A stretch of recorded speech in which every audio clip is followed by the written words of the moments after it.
Good afternoon, everybody. A very, very warm welcome to today's webinar, Making Brexit Brilliant for Britain. I'm glad I managed to say that okay. This is a very topical webinar, obviously something we're all talking about within our businesses at the moment, and how can we get the best out of Brexit to help drive business growth, business continuity, business effectiveness and overall performance to ensure that the UK is able to trade effectively once we have divorced ourselves, departed from the European Union after 2 years after Article 50, of course, is started in the new year. This is a practical guide today for those of you in the human resources field and for business leaders, and hopefully over the course of today we'll be examining and exploring some of the challenges for those of you in an HR and leadership role, but also some of the potential solutions to help your organisation get the best from Brexit. So my name's David Iddle. I'm the CEO and the founder of an amazing little organisation called the TCM Group. I'll tell you a little bit more about us in a moment. I also have my colleague Thomas Quavey, who's based at TCM headquarters in Islington. Thomas, are you there?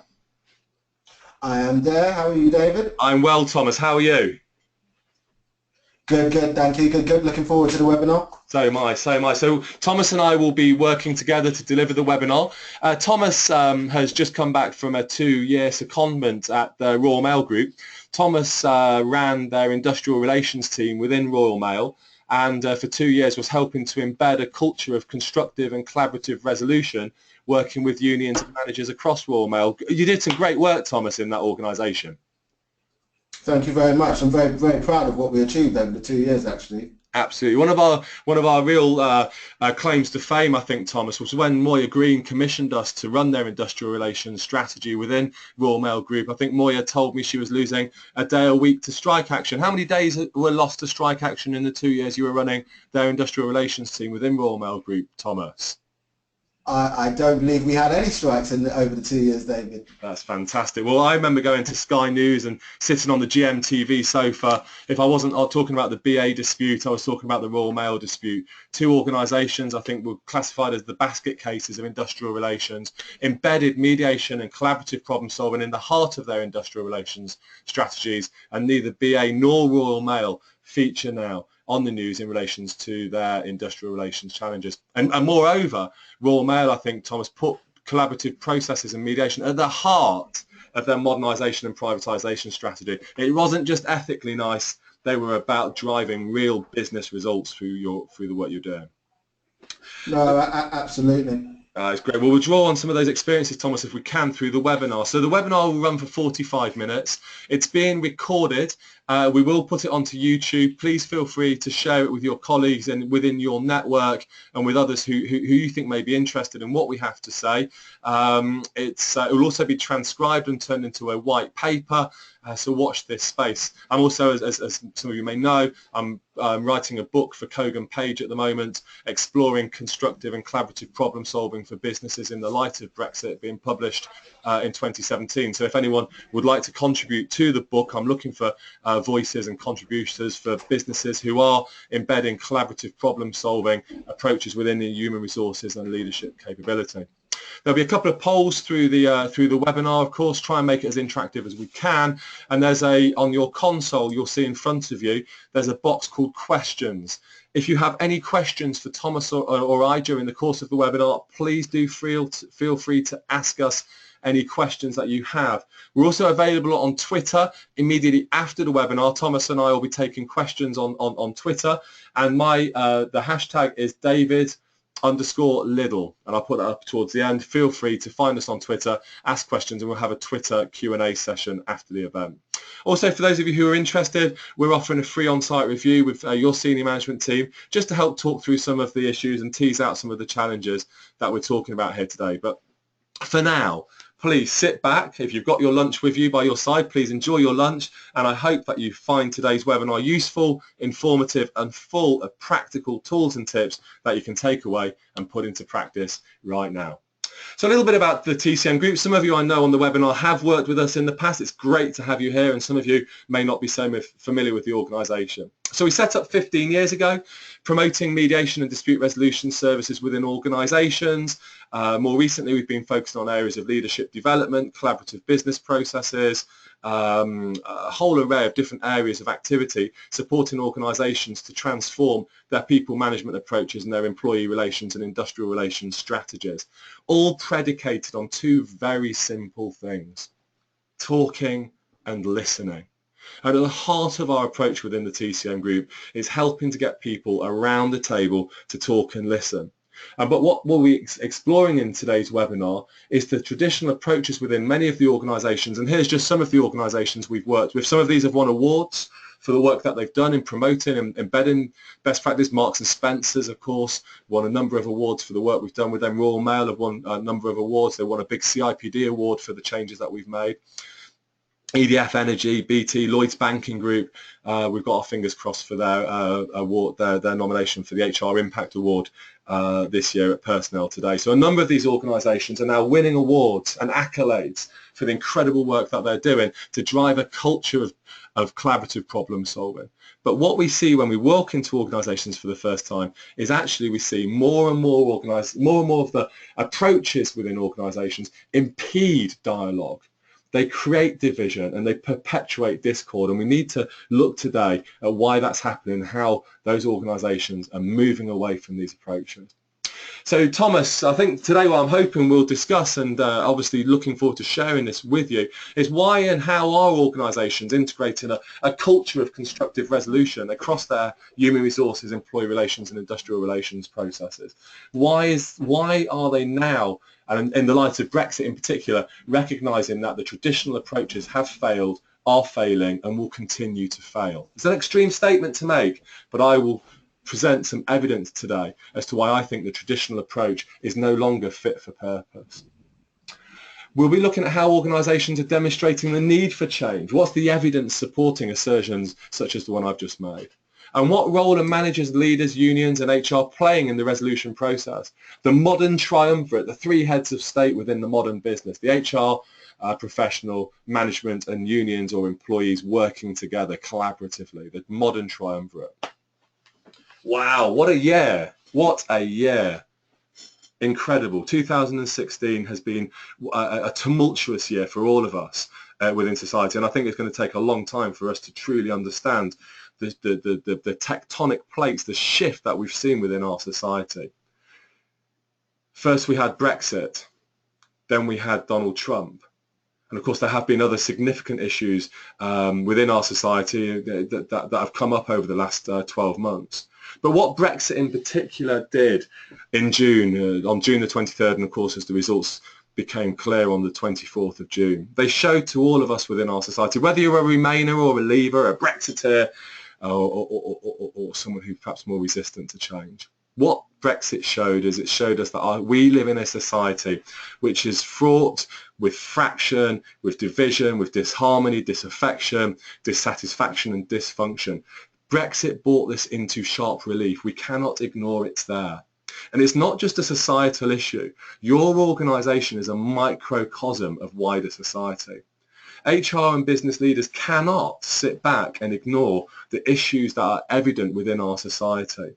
For 15 years I've been going into organisations and mediating in disputes and helping to train mediators to mediate in disputes.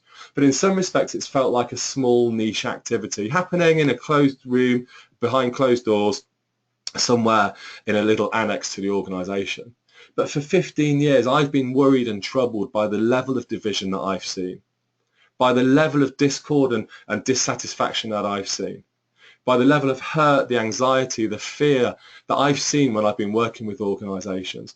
And we're not just talking about the odd case. We're talking in some organisations as almost it's a structural failing within the organisation that is creating enormous levels of conflict. So Brexit wasn't just about a problem within our society. It was not about divisions that just exist within societies. Those divisions exist within our organisations, and unless business leaders in the HR community sit up and take notice of those divisions, we will not be able to achieve the full potential that leaving the EU represents for the UK, for Britain, to trade on a global stage. And here's some evidence I've collected when I was thinking about today's webinar. According to recent Office of National Statistics data, I'm sorry about this, it's depressing. According to recent Office of National Statistics data, the UK has one of the lowest productivity levels of the G7 nations. This was data that was published earlier this year. The UK is ranked 9th out of 12 leading industrial nations for employee engagement. Kathy Brown spoke at a conference, the chief executive of Engage for Success, spoke at a conference I organised back in February, and she said clearly and unambiguously, only 30% of the UK workforce is engaged at any one moment in time. Unresolved conflict, according to the Centre for Dispute Resolution and the CBI, is costing our economy a staggering £33 billion a year. And the people who OPP, or the American equivalent CPP, estimate that 85% of our employees, your employees, are dealing with conflict on some level. And there's a really interesting report looking at those levels of conflict and the challenge that our employees are facing. Now, this is all okay if we're part of a trading bloc and these issues are perhaps invisible and good folk like ourselves at TCM can be parachuted in before it gets too serious and hopefully take the heat out of the situation.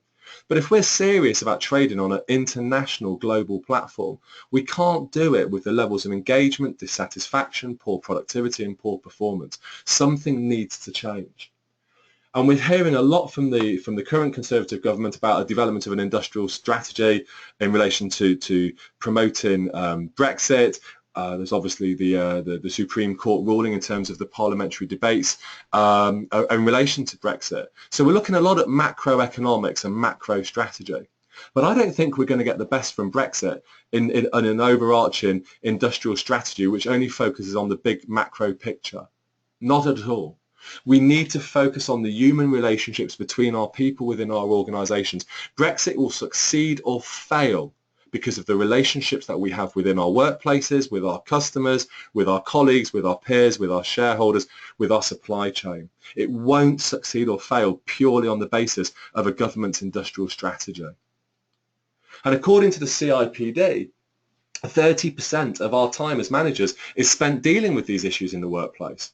However, when I speak to many managers and leaders, this is how they approach conflict in the workplace. They're scared, they're worried, they don't feel equipped, they're confused, they're baffled, they're bamboozled by these issues because no one's telling them how to resolve them.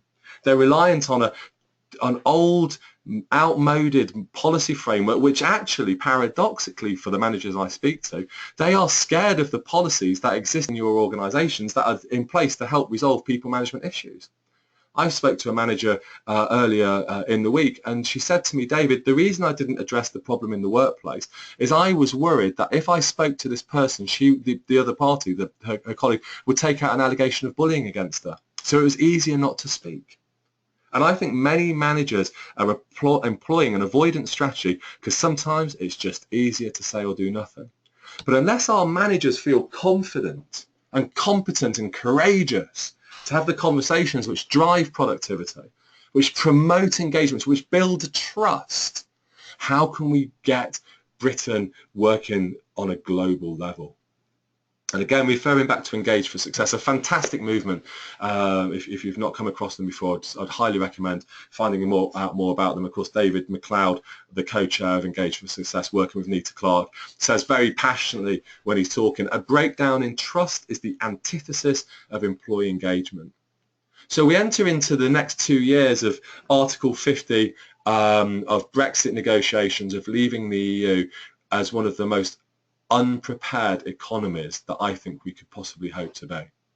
And that worries me, but I see these worries as a challenge. I don't see them as a threat, but we need to start doing something now. We need to start thinking now. So people like Peter Cheese, the CEO of the Chartered Institute of Personnel and Development, are rethinking and remodelling their approach to human resources. And this was a profound quote from Peter at the CIPD's annual conference in Manchester last week. The HR profession is facing a paradigm shift in how we think about business.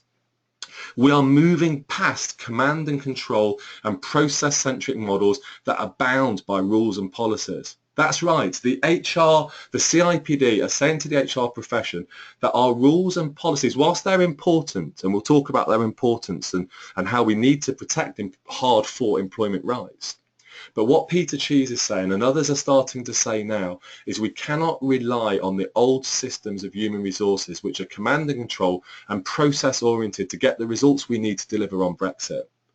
And what I think Peter's talking about is this: grievance procedures, which are intrinsically adversarial, discipline policies which promote blame and damage relationships, bullying and harassment policies which simply label behaviours and create a culture of fear and a climate of acrimony within our organisations, giving an illusion of doing lots, but in reality doing nothing. Performance management processes which impede effectiveness and scare our employees. Capability procedures which feel for many people who are experiencing them that they're being exited from the organisation, and it's a tick box exercise to deliver procedural fairness. Whistleblowing policies, wow, this is such a massive issue for organisations. On one level, whistleblowing is such an important part of corporate governance, and on the other side of the table, whistleblowing policies are used by colleagues simply to blow the whistle on another person's behaviour because they've got a personality clash. And it puts the organisation into a tailspin, into a significant challenge in terms of tackling these issues and how we manage absence as well, absence and attrition. Now, these suite of HR policies, in my experience, and I've got a fairly broad experience of working with these policies, they undermine effectiveness. People's experience of them is damaging, is destructive. And when I talk to HR professionals and I ask them, and when I've got a good relationship with some of my clients and they're candid with me, they say to me, David, we've designed these policies because our lawyers have told us we need to protect ourselves against the threat of of an employment tribunal or of litigation. And we need to deliver procedural fairness against those people, to stand up in a court and show that we have done the right thing for those people who want to sue us through a tribunal. And I say to them, but that's that 1%, 2%, maybe 3% of your population. What about the other 97% of your population, the hardworking, loyal, efficient people who just want to get on with their jobs? And it shows to me that there's a huge and significant gap and dissonance in the way that our HR policies are delivered and the needs of our business. And unless we resolve this issue and close the gap and address the dissonance, we will continue driving disunity, unhappiness within our organisations. Now, that's okay if we can rely on a trading bloc to trade on our behalf. That's fine. I would argue it's not fine because there are real people being really hurt by this. But when we have to stand up on a global level and demonstrate just how great we are as a country, how can we do that sitting at home watching Homes Under the Hammer? You cannot deliver brilliance watching Homes Under the Hammer, as brilliant as Homes Under the Hammer might well be. Now, it's a serious issue. So our policy framework, whilst it has an important part to play, I want to stress this, I'm not an anarchist. I don't think Peter Cheese is an anarchist. I don't think David McLeod is an anarchist. I think these people are starting to say, hang on, we need to challenge the received wisdom. And that received wisdom, and it's with the greatest of respect to my many friends as employment lawyers, the received wisdom is often from risk-averse employment lawyers who tell us we have to do certain things to protect the business in the light of a tribunal. That is no way to write a policy. Not a policy that delivers real business benefits, not in my view. And this is what it creates. It's binary, it's polarity. It's right, wrong, win, lose, blame, defend, attack. And when they go wrong, this is what we find. And Thomas, I'd love to hear, Thomas, your experience, if I can. So, you've been working in high conflict situations and supporting managers in high conflict situations. Can you share your experience or thoughts, Thomas, of the impact of conflicts when you've seen them? And you've been living and breathing this for 2 years. What do you see, Thomas? Yeah, conflict, as you've mentioned, David, is very disabling, both for the people who are involved in the conflict and for the managers who are asked to deal with it. I think, indeed, the managers sometimes who are left dealing with it are actually left in quite a lonely place, because I think a lot of them can see that there might be more common sense approaches they can take to certain situations, but are almost in some situations crippled by knowing that they have to go towards the policy. What I witnessed in my time over at Royal Mail, actually, over the last 2 years, and bringing something like mediation in was something very innovative. Some might even say it was quite risky of Moya Green, some of the statements that she made. But actually what I witnessed in that time was a real desire to move away from the prolonged, protracted conflicts of the past, to try and find a new way. And certainly what I started to see was people more willing, certainly at a management level, to have the first point of call, not deciding whether or not this was going to be a bullying and harassment investigation or a grievance investigation or down the capability route, but a real desire to try and have a conversation first and foremost, to understand the conflict, to understand the personalities involved in the conflict, and then to find a way of resolution that could be worked through. If for some people, you know, they wanted their day in court, they wanted to have that full hearing, then of course those options are still there. But I think certainly what I witnessed was an organisation trying to find a common sense approach, recognising that you know, the lengthy disputes that go on through all of those different headings that you just put up really isn't the way to go. And again, the quote you just put up a moment ago, I think is so reflective of the way that people are currently thinking. There has to be another way.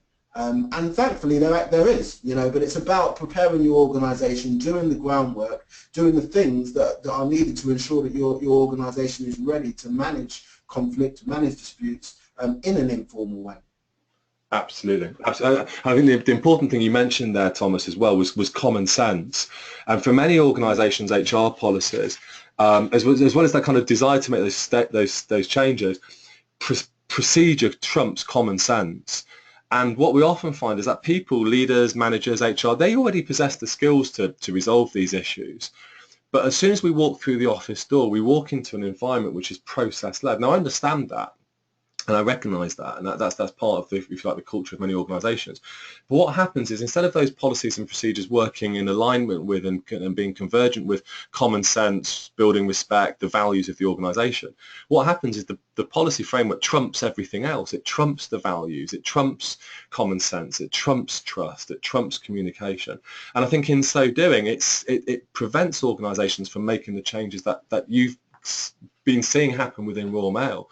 And it takes, as you rightly said, it takes a lot of courage to say we are going to put something in place within our organisation which is a common sense approach. But when we sit down with organisations and we talk to unions and managers and HR, they say to me, but this is just pure common sense. Well, it is just pure common sense.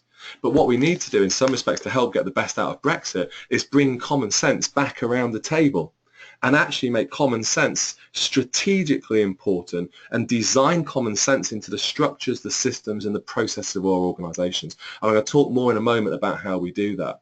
But one thing is for sure, we cannot afford this picture to be happening in our organisations. You know, on one hand, we're talking about trying to be productive and competitive, but on the other hand, organisations that I'm working with, when we start working with them, are hemorrhaging money. And I'm not just talking the odd pound, or the odd £100 or the odd £1,000s. In some cases, it's millions of pounds are hemorrhaged in organisations through wasted settlement agreements, COT3s, payoffs, compensation, tribunal costs, legal fees, and so on and so forth. That money is wasted and could and should be put to much better effect at driving competitive advantage and productivity. So the first of the polls I would like to ask for those of you on the webinar today. So it's a very, very popular webinar. I think we've got about 70 people here today joining us. The first poll today is, are your current policies, your current HR policies, designed to promote collaborative problem solving? Are your current HR policies designed to promote collaborative problem solving?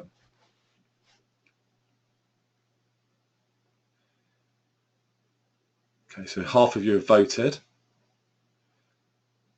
60% have voted. So as soon as I get to 70, I'll start doing a countdown of 10 seconds. That's 70% of you have voted. So 10, 9, 8, 7, 6, 5, 4, 3, 2, 1. Okay, I'll close the poll there.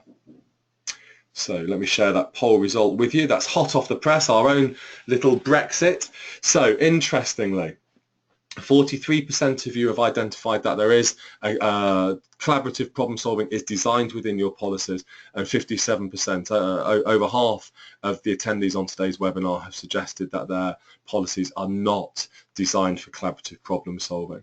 What I'd love to be able to do, and this is one of the challenges of a webinar, is for those of you who have got collaborative approaches designed into your policies, I'd love to see those and we could share them and benchmark our approach to HR and leadership against what the best practice you're doing. And for those of you who aren't, let me share with you some ideas to help you get the best out of collaborative problem solving and resolution within your HR framework. And hopefully for those of you who already are, some of the challenges that I'll set out, some of the approaches that I set out today will be of use to you and of real interest to you. So the first policy that we launched at TCM back in 2014 was the alternative to the grievance procedure. And for those of you who'd like to have a copy of this, please just send me an email afterwards and I'll be delighted to share a copy of this with you. But this is the model resolution policy. So this is in place in a number of organisations up and down the country, and I'll be playing a video, if it works, of Lloyds Bank, who've implemented an issues resolution approach within their organisation. So this was our first attempt to go out and disrupt contemporary thinking around HR policies. So what we designed was a radical and innovative approach to dispute resolution and complaints resolution through this particular policy. It was values-based and person-centred. So we started with the values of the organisation and the needs of your people and the needs of your business. The policy is implemented in partnership with managers, unions and human resources. So it's not just an HR-led approach. It's working with the modern triumvirate together collaboratively. Evidence is gathered via resolution review. What's the need for change? How will the change roll out? How will we measure the effectiveness of its implementation? And unlike many of the procedures that we have, which are processes, the tool, it also includes a series of practical toolkits to help HR managers and unions resolve issues. So this was our first attempt as an organisation to challenge the thinking in relation to, this case, grievance resolution. And I'll share with you some examples of the impact of that. But it made us think, what would life be like if we applied the same methodology to discipline, to performance, to capability, to whistleblowing, which is obviously what we're talking about today. So what's different about the approach? What's different? It's not just a change in name, it's a different methodology. So when we're designing resolution policies or resolution suites for organisations, we start off by asking, what do your people need? And it becomes person-centred because the most important people in the policy are your people. They've chosen to work for your organisation. You want them to work with your organisation. You've picked them to work with your organisation. There is a contract, a psychological contract, an employment contract between you and your people. We want to understand that contract, and that's then built into your policy framework. We then look at the core values of the organisation. So many policies that we read state what the statutory framework is, what the ACAS guidance is, the legal definitions of key terms. But the best policies that I read, and for those of you who have embedded collaborative approaches within your policies, I'd love to hear your thoughts and reflections. Please do share them. But for me, the most effective policies start off by a statement of our core values are X, Y, and Z. Things go wrong in our organisation from time to time. This policy exists to get people back on track by delivering on our values. And this policy delivers on our values by whatever the stages are. That, for me, is a powerful opening statement to a policy framework. We then start to look at the relationships, the development of collaborative business processes within the policy. How can it be aligned to resolving issues, maintaining relationships, and developing performance? And then there's a wider focus. What are your business needs, your business objectives? What are your aspirations for the future? And then finally, it's ensuring that within it is enshrined the legal, statutory, best practice guidance set out from ACAS and from the courts and from various acts. But what, again, we often see is ACAS and legislation is the first, second and third thing. The people, values, collaboration and business needs are often overlooked. So this approach, this model that we've designed at TCM is being used in more and more organisations to help reframe and transform the policy framework and to get better outcomes. So it delivers on 5 core values: fairness, respect, empathy, dignity and dialogue. And in terms of resolving issues, these are the core values at the heart of an effective resolution approach. And again, referring to the grievance procedure, it was a shift away from the language of grievance and the vernacular of grievance, which we often see, which is formal, combative, it's about win-lose, to a more resolution approach, informal, open, values-based, consensus, mediation, a win-win outcome. And what we look at with the policies is moving away from a litigation quasi-judicial model, which is a winner and a loser, or often a loser, and it promotes win-win. I know win-win is a jargon term, but it's about every sentence, every word, every drop of ink on the policy should be about driving win-win outcomes. And you can still deliver win-win outcomes and be assertive and tough and demonstrate clear lines in your organisation of behaviours that are not acceptable. But it's about how does everybody gain from the policy. So the Lancaster Hotel are one of our clients we've been working with, and the reason I've shared this this feedback from Harriet Wolf from the Lancaster is because the Lancaster didn't come to us because they had problems.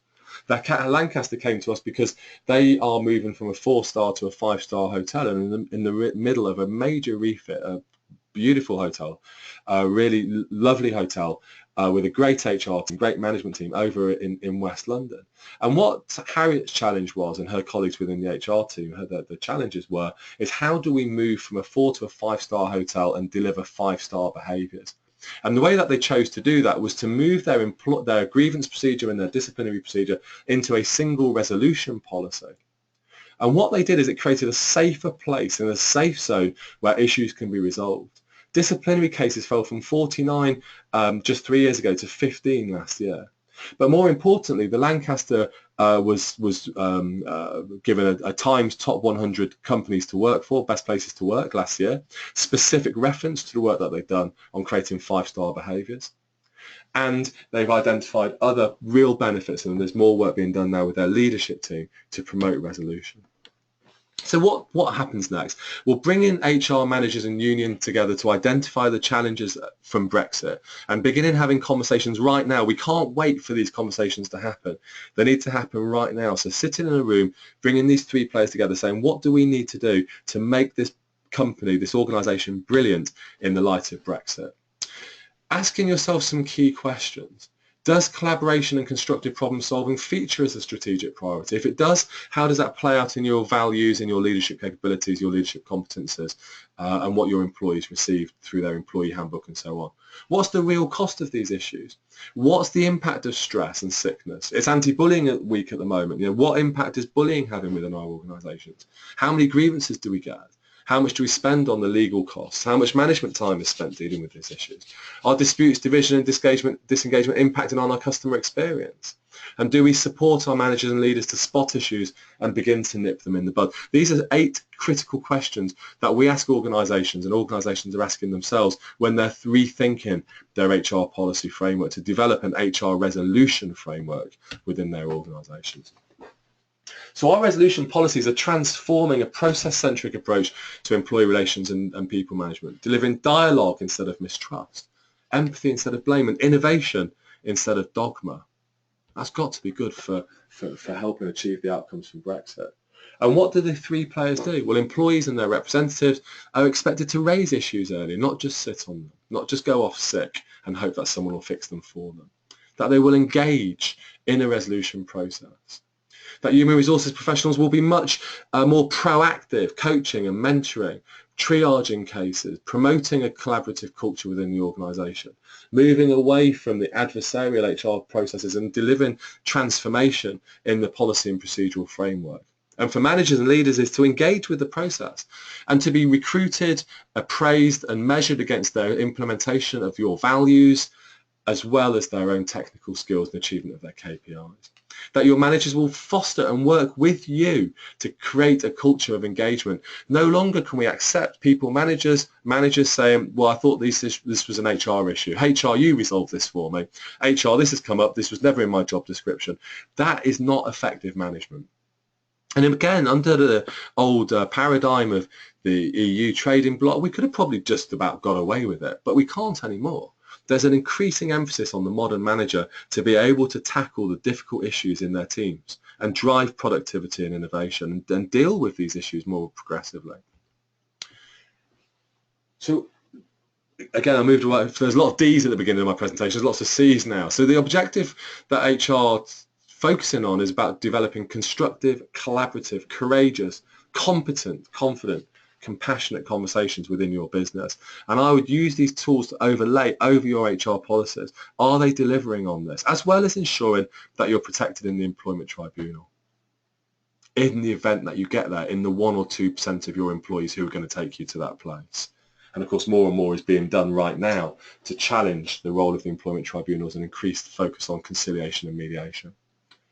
There's a simple process. Again, if, like I said, if you want a copy of the policy the resolution policy framework, please do drop me an email. It's got a flow chart. It's got a lot more information and detail, and I'd be delighted to share it with you. But there is a structure and a process, but it's a simple one. HR managers, unions identify an issue early, try and promote an early resolution process, one-to-one meetings, facilitated conversations by HR, a mediation process if it's needed to happen. In the event that there may need to be some formal processes, there are investigations, of course. There are formal resolution meetings throughout the process, but there's always a movement or an opportunity to move back into a more of a resolution or an informal resolution process. And of course, as with any policy that would result in a punitive sanction, there's the right to appeal and the right to be accompanied by the employee. But that sits at the back, not the front of the policy. And there are various approaches that organisations are now using. Neutral evaluations, conversations, team building, coaching. It's a move away from the suspend and investigate. You know, there aren't many tools available to HR, but there are a lot more than just suspend and investigate or do nothing, as I've already said, as a common approach.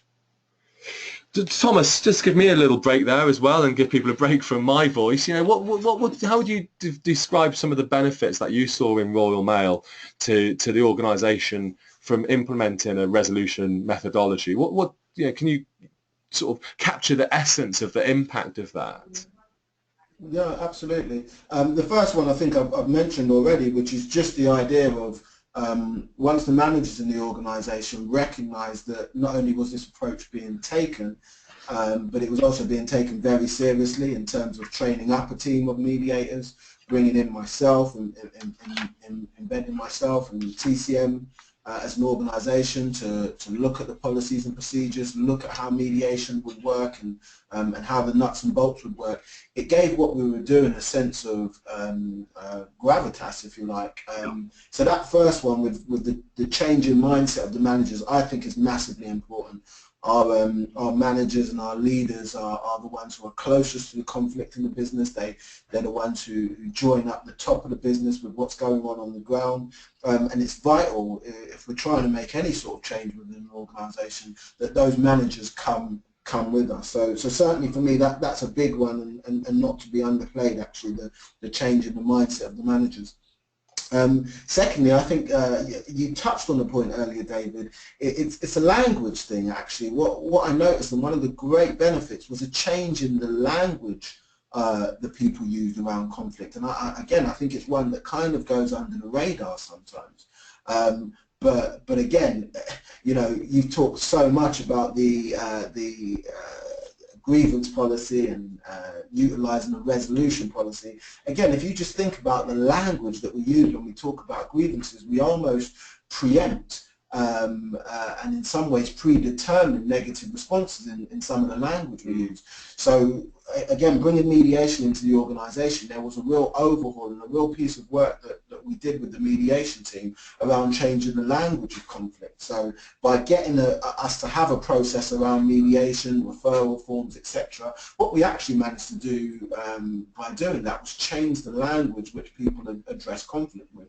So if we were asking people from a more resolution focused approach, you know, what are you hoping to achieve from the conversation? What would you like to achieve from a conversation with the other person? As opposed to, as we well know here at TCM, if you speak in the language of grievances, we're going to keep people very much under the cosh of that negative language, if you like. So, so for instance, you know, if you ask someone, you know, what they want out of their grievance, they probably want to win. You know, they probably want to come out on top. So again, that change in language, I think, was vitally important. Also, I think we changed the approach of a lot of different departments within the organisation as well, because I think as people interacted more and more with the mediation team, they were able to reap some of those benefits. They were able to see that, that using the mediation process actually things were able to be resolved without any comebacks as well. So that again encouraged people to utilise it more, and then that had a knock-on effect. Yeah. And there are many different departments in Royal Mail, so it became quite attractive once HR were seen to be using it more. Yeah. Once the union in particular were seen to be using it more, then suddenly actually what we started to get was an avalanche. So we started off very slowly. But actually then bit by bit, actually you recognise that different areas of the business then started to contact the mediation team, sometimes just for advice, sometimes to refer a case, sometimes to check on what the necessary steps would be before maybe moving a case. So for instance, if someone was in the middle of an employment tribunal, that's not the right time. If it wasn't completely voluntary, these type of things, just making sure that actually when they referred cases, they referred them correctly. So for me, this is one of the benefits of taking the holistic approach and not just trying to, almost place, parachute mediation in as just a quick plaster, if you like, on a wound, but actually taking that holistic approach meant that actually we were able to build over time and people were able to recognise those benefits. There were some early indications in terms of the benefits of mediation, in terms of the engagement of employees as well. So a few different things actually. It's fantastic. Thank you. I think it's about changing that mindset. And bearing in mind, Royal Mail is a massive and incredibly complicated organisation. I think one of the starting points we often face when we work with organisations, Royal Mail and others, is how will we drive the change? How will we change drive the change in the mindset? But as I often say to organisations, we get the mindset, we get the behaviours we deserve. And sometimes small but significant changes in language and the way that our policies are framed and written actually can drive significant changes in the way that people think and react to each other. In essence, it creates an air in the organisation, how we act, how we interact and how we react. Actions, interactions and reactions. And in some respects, the organisation, the HR policies, the leadership behaviours, the values of the organisation, senior management as role models, they define the air within which the organisation functions. And if we can change the air that we breathe, it can change the behaviours. So we get the behaviours we deserve, make small changes and often expect very surprising results. And that's what we saw, Thomas, with yourself in Royal Mail.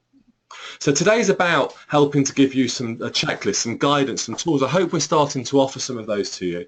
Taking our policies through a lens of values and people-centred, a person-centred approach, making sure that our organisation policies and procedures are aligned to the needs of our business, not just about risk aversion in the event that we get into an employment tribunal. But here are 5 top tips I can give you and share with you to drive collaboration within your organisation. Listen actively. Create a safe space for people to talk, ask questions, acknowledge, affirm, appreciate issues, be appreciative, being empathetic. What's going on? Put yourself in the other person's shoes. Don't judge or evaluate people. If we point a finger or judge people and they feel that they're being blamed, they will react defensively. And attack is the best form of defence. And if not attack, it's withdrawal and go. And as I said, watch Homes Under the Hammer. Depersonalise the situation. They're not the problem, the situation's the problem. How can we work together to resolve this shared problem? Not how do we work together to solve you? And focus on the underlying interests and needs of the parties. This is what Islington Council did, and they've experienced significant changes. They had a real challenge within the organisation with grievance resolution and dispute resolution more widely. As Pat Edwards, the head of HR, says, things just didn't get resolved. What they've seen is not just the financial and human benefit, but also a reputational benefit for the HR department. Words such as safe, informal are now replacing these more formal approaches. And the reputation of the HR department, as I'm being told from Islington, is they're a place to go to for support. They're not just the police officer of the organisation. So it's benefiting not just the leaders, not just the employees, not just the organisation. It benefits HR to be seen to be driving progressive approaches. And there's a real paradox for those of you who work in HR. On one level, everything I'm saying here, I'm sure will be resonating in one way or another around engagement, productivity and performance. And on one level, HR own these progressive and innovative approaches. And on the other level are custodians of an employee handbook which drives fear, into the heart of the great many. And what I'm hoping that this webinar has done, and what TCM does in particular, is instead of looking is resolves the paradox, and by aligning the policy framework and the employee handbook with the progressive work that you're doing as a strategic HR or strategic leaders within your organisation. Now I'm going to try and play a video of Lloyds Bank's experience of doing this. I hope it works okay, but if I press play now, and then Thomas, if you can tell me if it's playing okay. I've been working with TCM for a little over 4 years now, developing our mediation strategy. I have sound at the moment, David, but no picture. So what we've done is work really hard with this Picture's coming up. to develop that professional mediation expertise within the organisation, and that expertise sits in my team. And we've used that expertise to make tangible differences in terms of the way we manage conflict in the organisation. So what that's helped us to do is think very differently about resolving issues informally rather than rely on formal processes to help us to do that. Certainly in terms of results, we've seen our harassment numbers pretty much halve in the time that we've been doing what we've been doing from an issue resolution perspective. Our grievance numbers are down. We are still working really hard to create an issue resolution policy framework rather than have that reliance on grievance as a policy. If I look at what we've saved the organisation from a financial perspective, when we assess the cost and time of mediation versus formal grievance and harassment, you know, that is in the millions already. And the case is compelling for us to continue on the journey. We've still lots to do, but I think we've come quite some way. When you look at having a grievance policy in comparison to issue resolution, what you've got invariably is formal, protracted processes that ultimately don't do anything to restore working relationships, whereas issue resolution is absolutely about doing that and making sure that you can do that bit for engaging with the workforce. Mediation, for me, absolutely recommend that to other companies because that's what restores relationships, that's what allows companies to prosper. Wow, and that's a large, complex organisation at Lloyds Bank have made a significant step forward in how they resolve issues. As I've mentioned, this isn't just about grievance, it's about creating a culture of resolution across the HR suite. So based on what you've heard today and the conversation that we've had, the second poll is drawing on the thinking from today is, would you consider developing an HR resolution suite to modify your current employee handbook? So is this something that you would consider within your organisation as an alternative to your existing employee handbook, an HR resolution suite? So the poll's open. You've got yes, no and unsure, and welcome your contribution to the final of our polls today. Hopefully there's not going to be many more polls this year now. We can start to sit back and look forward to Christmas and the new year and all that it will bring. So 50% of you have voted. I will start to close the poll off in about 10 seconds. So there's 60% voted. There's 10, 9, 8, 7, 6, 5, 4, 3, 2, 1. Thank you very much. That's just closed the poll there. So let me share the poll with you. So interestingly, 35% of people today have said that yes, this is something they would consider implementing. And for those of you who are interested, please do let me know. We'd be delighted to support with you. Only 15% have said no. So for the, and I'm working on the basis that a large proportion of those will be those of you who already have some collaborative system. So it's not quite aligned with what your needs are. 50% jury's still out. Not sure. There's a job of work to be done. And that's absolutely fine because, of course, we are talking about some potentially radical changes to policies and procedures which have been in place in some cases 20, 30, 40 years or more. And, of course, we are brought up as HR professionals and managers to follow our processes. We know the process is important. So I recognise that uncertainty. So But thank you very much for sharing that, and we'll come to the conclusion now of the webinar. And of course, we are there for whether you're unsure or it's something you'd like to do, or even if it's not something you'd like to do, we're there to support you. We are running a great organisation. We've got offices in Islington, we've got franchise offices across the UK. We're also looking at developing an overseas office in the United States at the moment. So if this is something you'd like to discuss, no obligation. I understand, you come onto webinars like this and workshops. Are you going to be sold out? I hope you haven't been sold out today, but and of course, if we came on site to meet with you, there's absolutely no obligation to work with us, but we can come on, spend an hour or two on site and do what we call a 3D review. We'll listen and describe how we work. We'll listen to your needs and discover your needs, and then together we'll design an approach that's right for your organisation. Let me know if that's something you'd like. Be delighted to. We can help set up internal mediation schemes like the ones we've set up at Royal Mail, the Metropolitan Police, which we're doing at the moment, HSBC. Trained over 50 internal mediators this year for HSBC. So we provide accredited mediation training. If you're interested in becoming a mediator for your organisation, let us know. We'd be delighted to welcome you to one of our courses here in London and also across the UK. We've got a course in Leeds at the moment. If anyone's interested in being trained up and you're based up in or around Leeds, then we have got a course we're running in partnership with Leeds City College.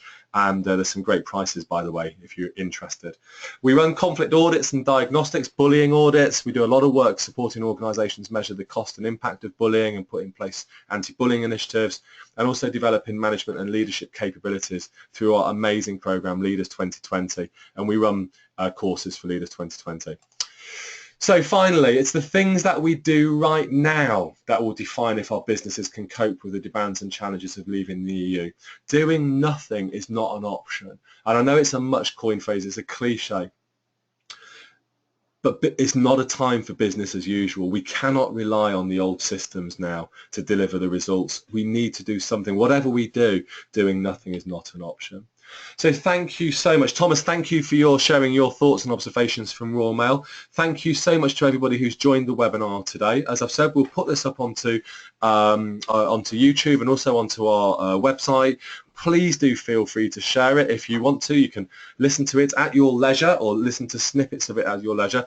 I am on LinkedIn. I publish a lot through LinkedIn. As I've mentioned, I'm publishing a book. If you would like to contribute to my book, if you're doing anything in your organisation to promote collaborative problem solving, as so many of you said on this webinar you're already doing through your HR policies, I'm looking for evidence and examples of best practice. So please do email me. We can have a half an hour chat. And you could feature in a major publication by Kogan Page, the well-respected publishers in the human resources, leadership and coaching space, which has been published in 2017. There's my website, my email address. Our website, of course, is the tcmgroup.com. What I'd like to say now is thank you again so much. I hope it's been useful. I value your feedback. You'll get a little survey after the webinar asking you for feedback. But for now, I'm going to bid you farewell, and I hope that we have the prospect of working to help make your business brilliant for Brexit. Thank you and have a lovely afternoon. And like I said as well, there is an opportunity to ask us questions via Twitter. So at David_Liddle, and we will pick up any questions. Thank you very much. Thanks, David.